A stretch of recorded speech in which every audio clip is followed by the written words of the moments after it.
What are we waiting for? We scoping the place out, man. We ain't gonna just run up in there. That's how you get shot.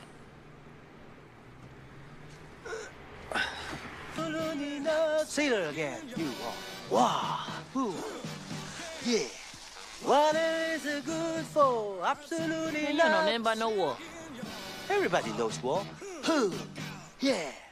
What it is it good for? Absolutely nothing. Good God, you all. It ain't you all, it's y'all. Y'all. Y'all. Y'all. Man, you sound like a karate movie. Y'all. Yo. Say it from right here with some soul. Y'all. Y'all. Y'all. Y'all. Let me show your goofy ass how to do this. What is it good for? Absolutely nothing. Yeah, what is it good for? Absolutely nothing. Come on. It ain't nothing but a heartbreak.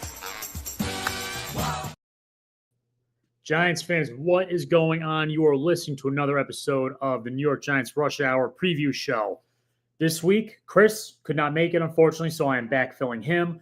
And for the first time in a long time, you're going to hear me and Truth together as we break down the Giants and Ravens game that is upcoming. But don't you worry, the New York Giants draft show is right around the corner.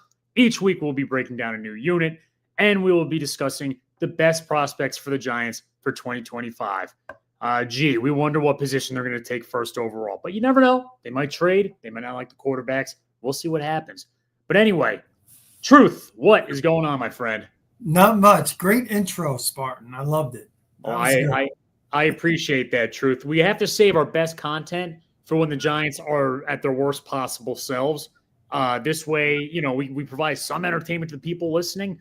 I mean, good God almighty. Truth, just to start us off, I have some fun facts here. All right? Okay. First fact, this is a Super Bowl rematch.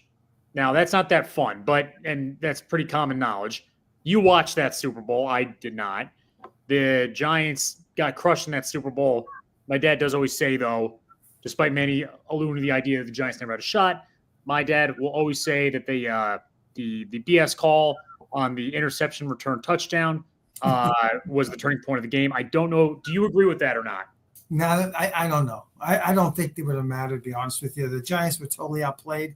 Baltimore, back then led by Ray Lewis, had a very, very good defense. Giants really couldn't move the ball. I think their only score was a return kickoff by I'm trying to think who it was. Do you remember who that was? Dixon? Was it Dixon? Something like that. Yeah, I don't remember who it was, but that was like the only offense they had at the time, and they just got totally dismantled by the Ravens. Yeah, it's funny when we go back to that Giants-Ravens Super Bowl, and is a fun fact about all the Giants Super Bowls. They've beaten 3 quarterbacks in Super Bowls in the past. It's Tom Brady, John Elway, and Jim Kelly. They have lost to only one, and that's Trent Dilfer. So go figure. The Giants, if they ever make the Super Bowl in the next 5 years, they have to play the Chiefs, or it's not going to work. That's the moral of the story. If we're not playing Allen or Mahomes, it's not working. Yeah. Crypto, what is going on? I woke up hungover on a sand dune in Asilomar, California the next day. What the? That sounds like a pretty good night. Truth, you were in Florida back then, weren't you? Yeah. Yeah, I was. Too far over to see the people coming in for the game or whatnot, or I wasn't down there. I lived up in the West Palm in the near Palm Beach Gardens area. Got it. Very nice. Crypto, it's connected to Pebble Beach. Got it. I hear there's an average golf club right around the corner from there. Fun fact number 2: neither team has actually ever won this matchup on the road. So the Ravens have never won in MetLife at a Giants home game. The Giants have never won in Baltimore.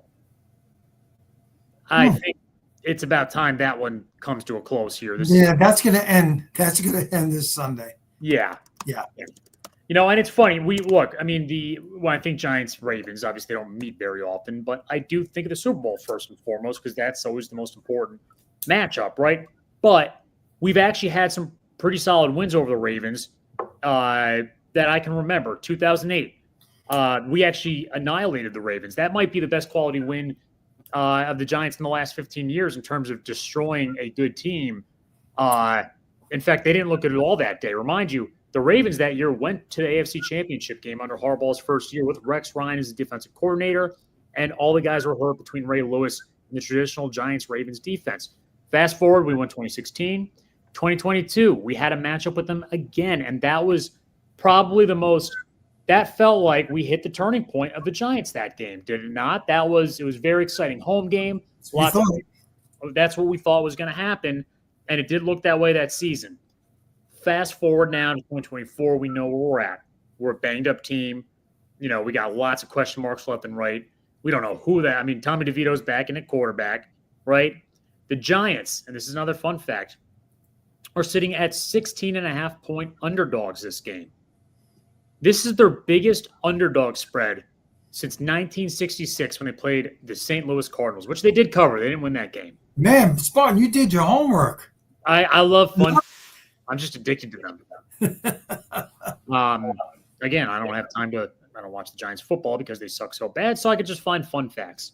So it's been, let's see, that makes it almost 60 years since the Giants have had this sort of a spread. There's no guarantees in football. Look, NFL football, there's a lot more parity than the fans make there out to be. Anything could happen on any given Sunday. But I got to tell you something, Truth. We would have to be a team that gets takeaways for me to have any confidence at an upset, and we've had a few on the year, and that's not going to be enough. Yeah. Go ahead, sorry. No, that's true. And when we get to the keys to the game, we'll definitely get into that. Yes. Because I think the turnovers are going to be very important. Yeah, 100%. Yeah. The last fun fact I have, and this is also in relation to that large spread, I just want to give everybody a reference out there. The biggest upset in Super Bowl history, arguably, if it's not the Jets-Colts game, it's Giants-Patriots, of course, right? That's one of our most prideful moments as fans. The spread in that game was 12.5 points. So there's an extra 4-point difference between the Ravens and Giants now, as there were between the Giants and the Patriots back in February 2008. So I just wanted to give you a reference of how big of an upset this would be, even though if we won this game, the only thing we're going to remember it for is that knocking us out of the first overall pick. So, Truth, let's get right into it, to the keys of the game. Real quick. Isn't it another fun fact? Correct me if I'm wrong. Before the Ravens lost to the Eagles, weren't the Giants the only NFC East team to beat the Ravens? To beat Lamar Jackson. We were the only NFC. Beat Lamar Jackson, right? Yep. Which is incredible. Statistically, that's, they play 5 NFC teams a year now. So the fact that we went that long is pretty outstanding. That was a shocker. When I read that one, that was a shocker. And then watching the game the other day, they also had another fun fact. And I don't know if I'm going to say it right, but the Giants are in the top 5 in the most, 10-play drives in the NFL. The Giants are ranked in the top 5. Yeah, the Giants' progression of the ball between the, receiving it generally at the 30-yard line around that ballpark to getting past their opponents' 45-yard line is outstanding. But really the biggest crime the last 3 years has been their ability to get any further than that. And if you want to score points, you have to get further than that. Yeah. Early in the year, the problem with the Giants was that, they would get in field goal range and settle for field goals. Now we're stopped at like the 45-yard line, and you almost have to punt or you go for it. We don't have that much success going for it. And even when we do go for it, we seem to get like a sack on the next play that once again knocks us out of field goal range. So, the Giants have had a lot of good progression. They stick to the run when they're in the back 50. The defense is a little bit more spread out. When they get closer to the opponent's side of the field, the whole dynamic of the game changes. Yeah. Okay, that was a fun fact. I like this fun fact. We should do this more often. We should. Like it. Anybody else has fun facts out there, let us know. If you have any great stories from the Giants-Ravens Super Bowl, where were you that night on your most devastating night as a Giants? Please comment in the section below. I'd love to hear. Fortunately, I was not paying attention yet. So let's get right to this, because we're gonna do a little different than we normally do, guys. We're gonna be just try to do the keys of the game quickly, and then we're going to start diving into kind of like some draft stuff because we're getting close to our draft show, less than a month away. So I think it's good that we start talking about it a little bit. So let's get into the keys of the game.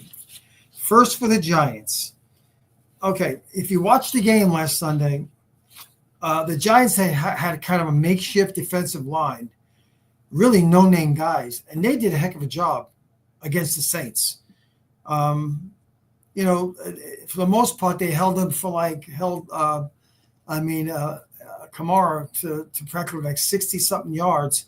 Near the end, he got a few yards, but then it didn't matter.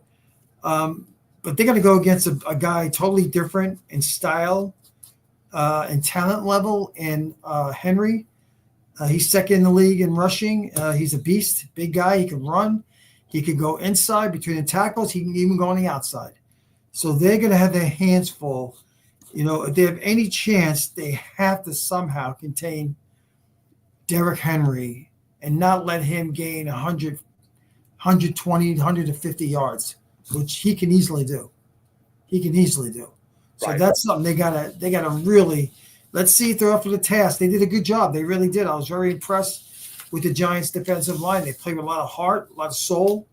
They never quit. I liked it. I liked what they did. It was reported today, I believe, that Tommy DeVito is starting over Drew Lock. Does it really matter? No, I don't think it matters. The Ravens are weak against the pass, but strong against the run. Giants' strength right now is their running game over the passing game. So they're going to have a tough challenge to get points on the ball like they did last week. So I think it's going to be an issue for them. Defensively, for the Ravens, they got a few talented players on that side. They got Roland Smith, and they got Kyle Hamilton, who can play. Those guys make plays. So look for them to probably be 1 and 2 in tackles for that team. I think they're going to have both of them have 2 big games for them. Turnovers. We talked about this off the air. Turnovers are probably going to be so important in this game for the Giants because they really can't match up with the Ravens talent-wise. They really can't. They're going to have to hope they can make a couple of plays defensively or offensively, cause some turnovers, get some turnovers if they have any shot. That's how I see it. That's how I see it. And I guess the Vegas sees the same thing because they have met, what'd you say it was, 16%? 16 points, you said? 16.5 points, yeah. That's a lot. That's a lot. It really is. So they're going to have their hands full, the Giants. This could be a game where it's over by halftime. It seems like when the Giants are down 7-10-0, it feels like 20 points they're down because they have a hard time putting points on the board. So this is going to be a tough task for the Giants, and it's and of course the Ravens have something to play for. They're not in their division. It's not a locked deal for them, so they gotta keep winning. They gotta keep winning in their division. So that's what I got. I see a game where the Ravens could win by double digits in this game. Yeah, I don't think a double-digit win is out of the question. I will say the Giants are playing. Are still playing to some degree. In the Tampa game, I thought they gave up. Versus Dallas, versus the Saints. They showed a little bit of fight, but they're going against a team that's way better than New Orleans. And that's going to be the trouble for the Giants. But they're also dealing with a brutal load of injuries. On top of that, if a team in the NFL wants to pull an upset, and really this goes for all football, because we could always say any given Sunday any team can win, and sure, a lot more parity in the NFL than people make their out to be. That is definitely true. But for the Giants to be able to pull off a win like this against a team that they're just completely outmatched and outnumbered by, they're going to have to create turnovers. That's how upsets happen a lot of the times, big turnover creations, right? But the Giants aren't that kind of team anymore. Last year, I would have told you, yes, the Giants have a shot to beat the Ravens, even though we were down pretty bad this year. But now, Not with this defense. Not with the way they're going with turnovers, which is just too infrequent, hardly any at all. And it's not going to equate to a win. Yeah. The only way it's possible is if the Ravens are just doing blatant mistakes. But I think they're too sharp of a football team to do that against the Giants. They did have some weird losses this year. They lost to Cleveland, right? That was an upset. And the Ravens, I believe, they have 5 losses. They're 8-5, so they're a good team. They're not team, if you will. But again, for them to have a shot at the Ravens, there has to be turnovers. I don't see turnovers happening. I don't see it. No, because they really haven't done it this year. What, they got like 2? They have 2 interceptions right now, right? Right. And where are they? Were they a minus? I haven't looked at the stats. -7, 8 or something. -7, 8. Mind you, we also don't turn over the ball all that much either. We're actually really not that turnover happy of a team. Like back in the Eli Manning era, we actually were way worse with we were pretty bad with turnovers back then. If there's one thing that's not that much of an eyebrow raiser about the Giants, the turnover margin. But it's bad. It's bad simply because we can't get any, right? Last year we were number 2 in the league in turnover margin. We were the best team. We're the only team with that good of a turnover margin, and I forgot what it was in 2023. But we were the only one with that good to ever miss the playoffs. Yeah, to only have 6 wins and have that kind of ratio in turnovers was pretty bad. It usually kind of coincides. If you do well in turnovers, you kind of put more wins on your sheet than what the Giants did. I don't think you're going to see Ravens have that kind of letdown like they did against Cleveland. I think they learned their lesson there. I think they're going to be ready to play this game. Yeah, I really do. I agree. I think, so again, we'll see. But again, you're right, Spartan. Anything can happen on any given Sunday. That's why you have to play the game. That's why you have to play the game. Amen. Anything else pertaining to the Ravens that's really top of mind with what the matchups and everything like that? And we got DeVito going in there. I don't think it really matters, but I think he's worse than Drew Lock, so we're gonna struggle out there on offense for sure. Yeah, I mean, I think if you look at the Giants' defense, I think there's going to be some matchups for them. They're going to have to really. I'm going to be really curious to see. The Giants historically always have issues guarding tight ends, and the Ravens have 2 pretty good tight ends, totally different in their style. You have Isaiah Likely and you have Mark Andrews. Both totally different, but they're both effective. And I think you're going to see someone like Likely have a good game because he can stretch the field a little bit more than most tight ends because he's kind of like that hybrid type of guy. Right. And I think he's going to create problems with who's going to guard him. If that be Belton, who's had issues guarding tight ends. We saw last week against the Saints. He had a hard time especially late in the game, covering the tight ends. So, I mean, I'm looking at that, especially the Giants covering the tight ends to see how they do. Yeah, that'll be a huge indicator as to, what our defense is capable of in the long run. I mean, at this point, truth, to be honest with you, all I'm looking for the Giants is, like, who's going to prove themselves worthy of being that guy that's going to be part moving forward of an improved team. Yeah. Right? Yeah. And that's what you want to see. Unfortunately, a lot of the guys are out right now, but this gives our depth opportunity to at least prove themselves. Like Elijah Chapman, go out there and have yourself a day, man. I mean, he had a good game. Yeah, good game. I really enjoyed it. I enjoyed watching that.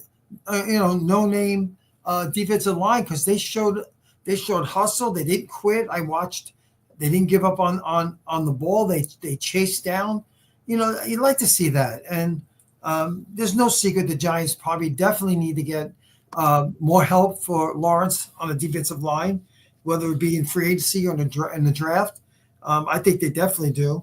But I was impressed. That was the best group of guys that played for the Giants last Sunday was the defensive line.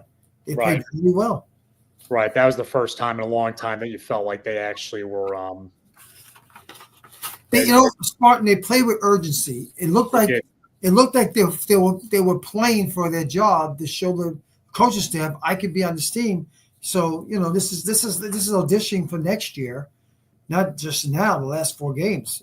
But they did well. I really was impressed with some of those guys, how they played. Yeah, I agree. I couldn't agree more. I mean, yeah. So that's it. Let's watch these guys and hopefully they ball out. Because I mean, I'd like to know, what kind of depth and what kind of players we're working with going into next year. I mean, because this has been a nightmare of a season, right? We might very well watch Saquon get the NFL rushing record against the Giants in the last game of the season. Could happen. And that would be embarrassing. Like that would be brutal, right? Again, I think the Giants did the right thing letting him go, but to watch him go to Philly and get the record and possibly win the Super Bowl, that would hurt, right? Well, it would hurt, but you know what? He's a good guy. I don't know the guy, but he comes across as a very good guy. No drama off the field with him. He's a family man. You know what? I'd be happy for him if he gets a Super Bowl. I hate to say that. I hate to say it, but he's more than football. Yeah, wouldn't mind him. Don't want the Eagles though. Right. Of course. So, let's jump here and let's talk about. We're going to be having our draft show coming up within a month, yeah. And I'm watching X Twitter, and it is getting hot and heavy now. We're looking at a lot of comments. And, of course, the big topic is quarterback, which it should be. And I know we got about a good month or so where we got a few quarterbacks in this draft that could say they're going to stay in school. They're not going to come out. And 3 of them in particular. So that could change the complex of the draft for the guys who were day 2 picks. They may sneak in the end of the first round. I'm talking about, let's see, who am I talking about? There's Milroe is eligible to go back. Oh, yeah. The kid from Penn State, Aller, and the kid from LSU. Drawing a blank on his name. I know you're talking about. Yeah. Man, I think is it Huss something? I apologize for not knowing his name. But those 3 guys can return to school, and personally, I think it would benefit all 3 of them to stay in school. I agree.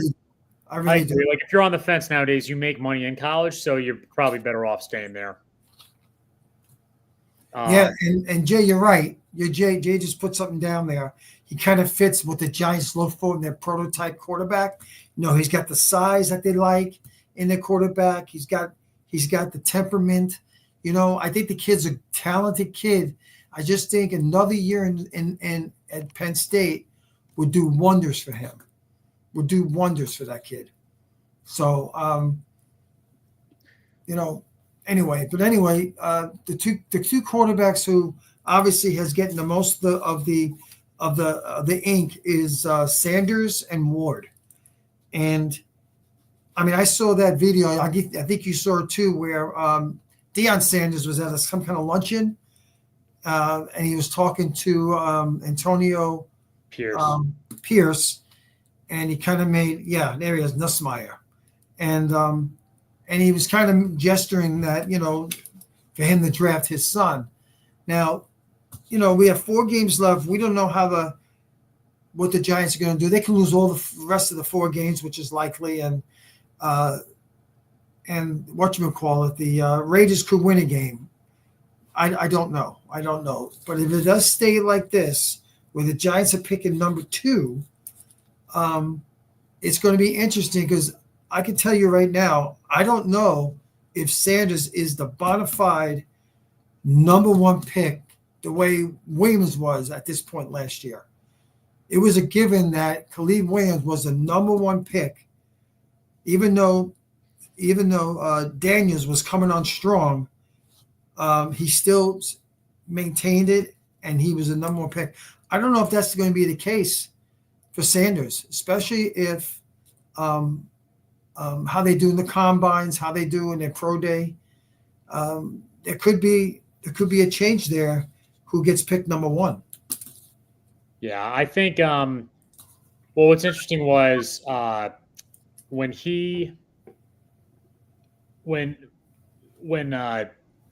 it's come to light that Coach Sanders wants his son going to Vegas. And mind you, that video is actually from last year. That actually This is something I just realized. He was actually that clip was last year, not this year. So, Oh, okay. but the word on the street is he still wants to sell in Vegas. And originally, Sanders was projected to be the number 1 overall pick, but they're thinking that if Sanders executes that, calling teams and telling them not to pick my son, that might affect things. And so that should that be the case, that's actually the reason why they delisted it from DraftKings, because they can't get a sense yet. But they would have listed him as the number 1 target as a quarterback, right? So, look, I mean, the Giants are down. It's 2 options, in my opinion. It's either going to be Caleb. It's not Caleb. Jesus Christ. I'm reading Colt's comment in the section, and I'm like, that threw me off. It's either going to be Sanders or it's going to be Cam Ward. And we have a lot to talk about. In fact, Truth, we generally go through each position group. We might actually just go, we might do Cam Ward and Shedeur Sanders separate. And by the way, Giants fans, we're going to be interviewing Cam Ward's high school coach in the next few months, and we're going to keep you posted on that. So when we break down Cam Ward, we're actually going to have his high school head football coach on the program. We're trying to get anybody who's ever been affiliated with Shedeur Sanders. It's a little bit of a challenge because a lot of his high school staff actually works for Colorado right now. So that'll be a little bit tough. We also have Monroe's high school coach as well locked in. That's for February 19th. So stay tuned. Yeah. If he declares, then we'll definitely get him on. Because that'll be. Look, that kid's the most athletic quarterback in this draft by far. Milroe. Who's that? Sanders or Milroe? No. You just mentioned Milroe. He's by far the most athletic quarterback in this draft. He is, but I just don't think he's ready to be a quarterback in the NFL. I think another year would really help him. But anyway, I mean, personally, I like Ward better, Cam Ward.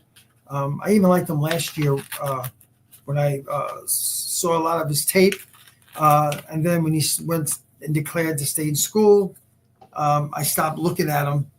But the kid can play. Yeah. And if you like Sanders, you like Ward, like a lot of guys, we're all different. You're splitting hairs. They're both pretty talented, and I think both could be starters in the NFL. I don't think this class is by far not as close as last year's class quarterbacks, but those guys can definitely start in the NFL. I just think they both need to develop a little bit. They're not going to come in, or they should come in day 1 and be the starter. I just don't think they should be. I think I'm under the rule of they should at least have a little bit of development time. It's a big thing to have some young kid come in there and start and play for your organization. It's a lot to ask a young kid. So, it's a lot. Real quick, Colt, I'd love to hear your thoughts as to why. I'm not arguing with you. I'm curious to how you believe that Ward is a better fit for the New York Giants. Look, I'm always an advocate of. I can tell you why. I can give you one reason. Go ahead if you feel. He displayed it this year. He makes quick decisions when he gets rid of the ball, and for the Giants, they don't have a very strong offensive line. That's going to be important if he's going to play for the Giants. He's not going to have the luxury to sit back there all day and go through his progressions, once or 2 times. He's going to have to make quick decisions, and he does that really well. And he's got great footwork. I love his footwork, how quickly he gets his feet in the right position when he throws, especially those slant-ins.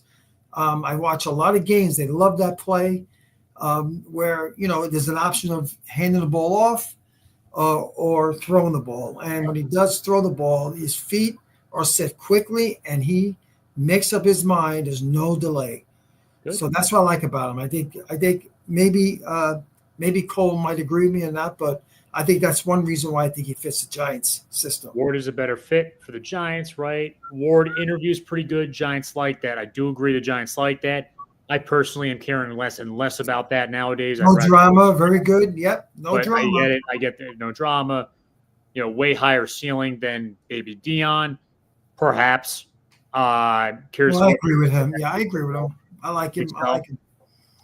Leader processes very quickly, right? Exactly what you're saying. And look, process time is huge, right? Kirk Cousins, it's what made him very good just by being a 4th-round pick. He's a very good processor. Tony Romo, same thing. He was a very good processor. And mind you, was he the greatest quarterback of all time? No, but undrafted. Undrafted. Yeah, absolutely. So that's what we will look for in these quarterbacks, right? And we'll have a lot of discussion on the draft. And Truth, maybe we could pick a few extra edges and cornerbacks when we go over that, these episodes, because look, if we're not taking them in the first pick, then, we're probably going to get them as depth, and we'll be prepared and ready to go. Oh yeah. The Giants need help in a lot of areas. We all know that. We all watch the game. You don't need you or me to tell everybody that. They all know. Right. They got right now, what do they got? They got 7 picks, and they may have an extra pick, a comp pick, I think in round 4. I don't know if that's been determined yet. But once the January, I believe it's January 15th, someone could correct me, is when the underclassmen could declare if they're going to come out or stay in school. That's going to change the perplexity of the draft. This is going to make so many guys either move up or move down in this draft, just based on people staying in school or coming out. Okay, it's simple as that. It happens every year. It really does. Crypto had a question. Yeah. Top 3 positions of need, in your opinion? In my opinion, I'm going to go with, obviously, quarterback. I am going to go with, is this in order? Or you want me to give an order? Or just be 3? Top 3. I think it's a toss-up here. I think they got to get a solid defensive lineman. They've gone so many years giving up 130-plus yards a game against the run. And then when you do that, it opens up so many other avenues, and it makes it hard for the defense. I just think they need a guy who's a good run stuffer. And then cornerback. They need a cornerback. So, I mean, we can argue here that maybe CB goes before DL or vice versa. I think they're very close. I like him. Yeah, Cole, I like him. I actually like him better than Hunter at Colorado. That guy gets a lot of hype. I love Will Johnson. I like Will Johnson, man. He's got good size, and he can play. I like him. Crypto. Call. This dude, Mason Graham, is a beast too. So here's how I look at it. Truth, I'll just give you the top five players, and if we have no shot at them, which doesn't look like it'll be an issue at this point, trade back. But Dion, Cam Ward, as the top, just the best quarterbacks. Hunter, Will Johnson, and Mason Graham are my top 5. Like, those are, to me, the top 5 most. And that's kind of the consensus. You're kind of that's kind of what I'm seeing. Those guys. I mean, look, if the draft stays the way it is, Giants are picking 2. If I don't believe this is true, but if the Giants didn't have a warm, fuzzy feeling of these 2 quarterbacks in the top of the draft, would they entertain training back? Well, I worry that Shane and Dave are going to force a quarterback for their career's sake at that point. Yeah. I'm not saying they would. I mean, I would think if they fire them, they might. I would think, Spartan, we don't have the same knowledge as they do. Of course. Okay, and we could see that they have talent just by watching games and video. They do so more extensive research than we do scouting. They have to see it. The kids have talent. They're both good. They both could be NFL quarterbacks. So I would think, no, they wouldn't trade back. And I'm more of a fan of Cam Ward. Again, other people like Sanders, which is fine. Like I said, that's splitting hairs. But I agree with Cole. I think he's better suited for the New York Giants, the way the Giants like to play football. I get it. I'm not unhappy with either pick. Just get one of those 2. Yeah. And then when you talk about the other, it's those 2 guys, and then you have a big gap, unlike last year. Last year we had, what do we have, 5 guys taken in the top 10? Yes. I mean, that was that was the first time that happened, right? Correct. So we're not going to have that, obviously. So the disparity between those 2 guys and the next maybe 2 or 3 guys, and let's call them out. If they come out of the draft, these guys, if they declare, you're going to have the kid from LSU, no Spire. You're going to have the kid from Penn State, and you're going to have the kid from Georgia, I would think. I know I didn't name Miro. I don't know if push comes to shove, someone's going to take him early. I don't know. I think that his pocket presence, I don't know if they're going to look at him and say he's ready for the NFL. And I could be wrong, but that's how I see it. If you want to include him, fine, we'll make it 4. I think one of them might sneak into the first round on the back end. That sounds about right. Yeah, and who that might be, hey, it could be Milroe. Yeah, it could be Milroe. I know, if you notice, I didn't mention the other kid out of Texas. Something about him. I'm not fond of him. Quinn Ewers. I can't put my finger on it. But I just don't see, I don't know, him translating into NFL quarterback like a starter. Probably a good backup, good serviceable. I don't know what it is. If someone on here could tell me what they see in him, if I'm wrong, tell me if I'm wrong. Give me your insights. I just don't see it. But I will tell you that I'm not a big fan of Carson Beck. I think he's inconsistent, and that, of course, he could change all that and get better. He's got good body for an NFL player, quarterback, 6'4", or about 220, 225. So I think he can. Certainly, all these quarterbacks have room to grow and get better. Mm-hmm. Yeah. See, Cole says, see the bottom. Go to second from the bottom. Cole kind of agrees with me with Ewers. He kind of gives me a bus vibes. I can't pin it. I can't put my finger on it with him. Yeah, that makes sense. Like, there's a reason he's not top dog. There just seems to be something about his fundamentals that aren't there. Yeah, and again, and who do you like between those two quarterbacks? Who do you like? I think Sanders is more elusive in the pocket, so I lean early towards him. But I have a way more tape to watch because I got to start watching the full tape. And of course, I got to watch full tape. I don't want to see Cam Ward versus FAU. I want to see Cam Ward versus Florida State, right? I need to see that. I hear you. Not this year. I hear you. Florida. I got to see those games to get like a real basis to what he can do against, similar talent. I got to look at the talent they're playing with. There's a lot of factors that are going to go in there. And I'm going to be honest with you, when I haven't done all that much homework except for a few highlights, tidbits, you name it.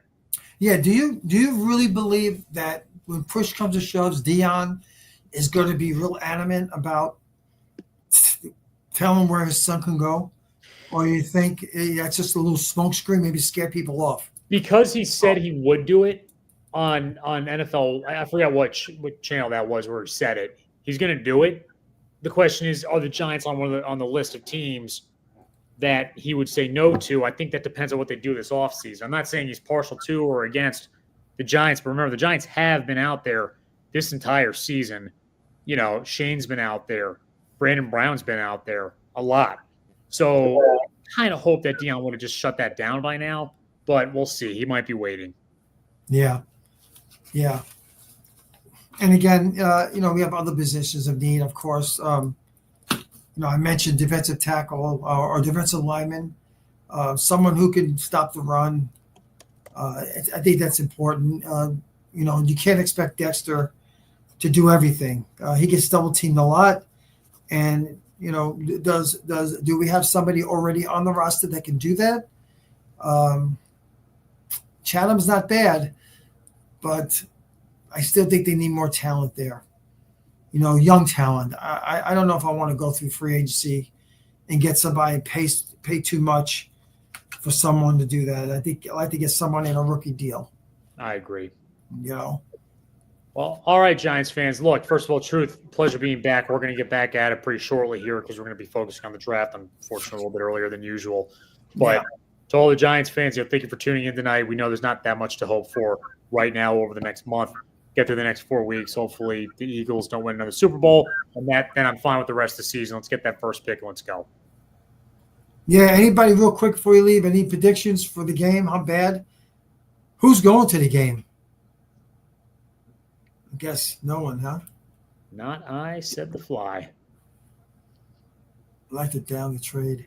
Yeah, Sonny, we'll see. We'll see what happens. But yeah, so guys, get ready for our draft show. We're gonna try to get more guests on. It'll be a little fun. We're gonna make it a little fun. Spartan's gonna come out and visit me. Yes. On one of those draft shows. So we're gonna be actually together. So like you see here, there really won't be a separation here. We'll be side by side for one of the shows. It'll be fun. So we'll let you know the exact dates when we start, and let your friends know. It'll be fun. Let's get everybody involved. Absolutely. All right, Giants fans, take care. All right, guys. Later.